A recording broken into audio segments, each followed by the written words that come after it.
Hi guys, cinematic recap here. Before we start, warning. Spoilers ahead.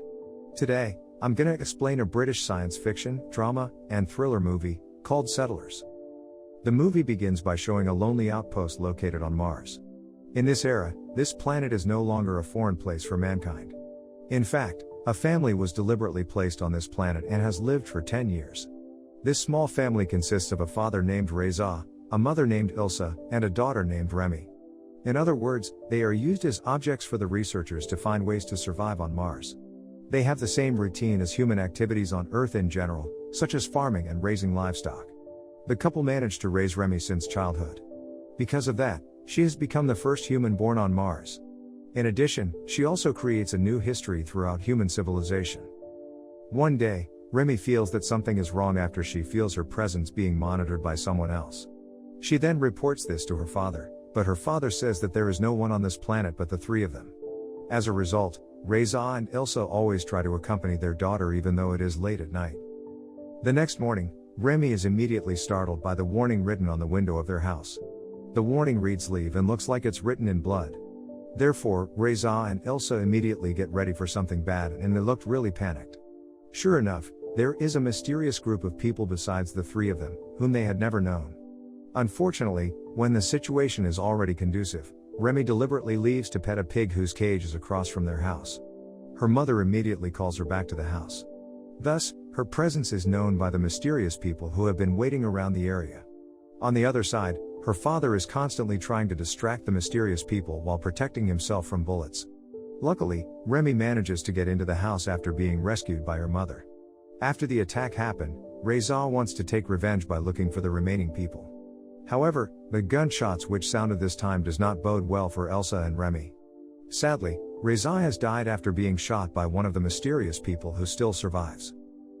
The following day, a man called Jerry suddenly comes to the house. At first, he confesses that he was the one who killed Reza yesterday. However, he attempts to integrate into the family, demanding 30 days to prove himself to them. Over time, Ilsa seems to warm to him. At one point, she tries to attack him stealthily with a knife, but her action unfortunately is thwarted by Jerry. At this point, Jerry keeps reassuring Ilsa that he will not do anything bad to them.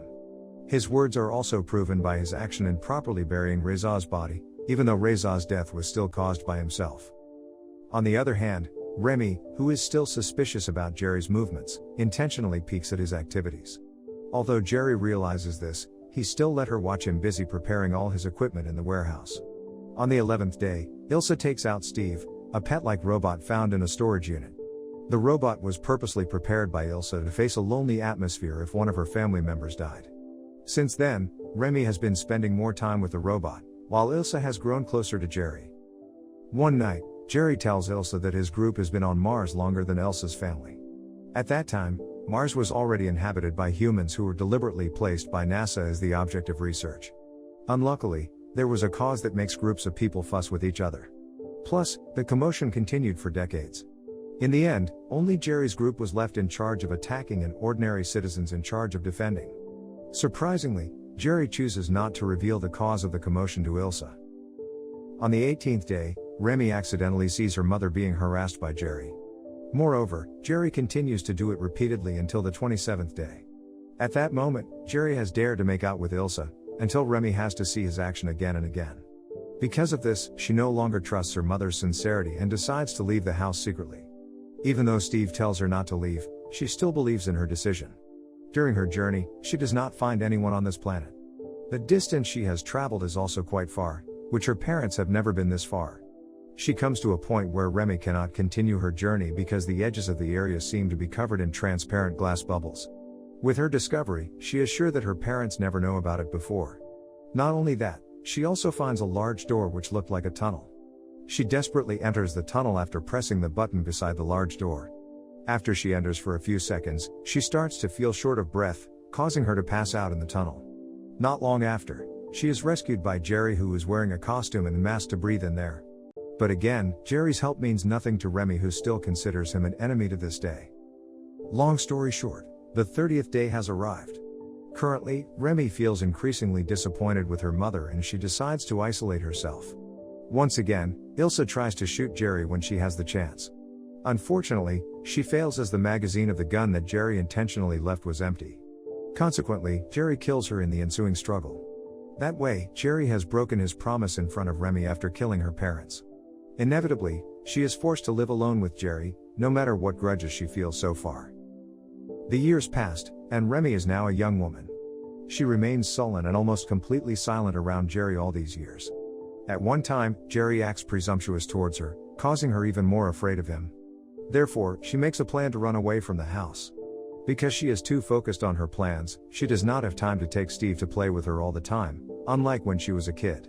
Unluckily, Jerry finds out about her plan to escape.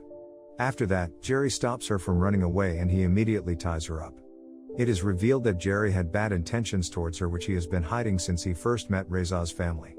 More specifically, he attempts to rape Remy in order to create a new offspring on the planet. Fortunately, Steve comes at the right time. It immediately blasts Jerry in the neck with its power drilling attachment. Remy frees herself as soon as possible and kills Jerry straight away. With Jerry's death, Remy has to live alone without being accompanied by anyone, including Steve who was shot by Jerry that night. However, this loneliness makes her more independent. Amazingly, she also manages to repair Steve, which was badly damaged, although it is not like before. After everything is ready, Remy tells Steve to look after the house, while she starts a long journey by re-entering the tunnel which she encountered beforehand. Furthermore, she relies on Jerry's equipment when passing through the tunnel. Arriving at the end, she is greeted by the surreal view of the planet that much wider than what she has known since childhood. It also explains the problem which Jerry told Ilsa earlier. More precisely, the problem stems from the existence of two different regions, namely the oxygenated and non-oxygenated regions. Because of that, the civilization on Mars was not conducive from the start. Subscribe to watch more videos like this, turn on notifications, and leave a like to help the channel out. Thank you for watching.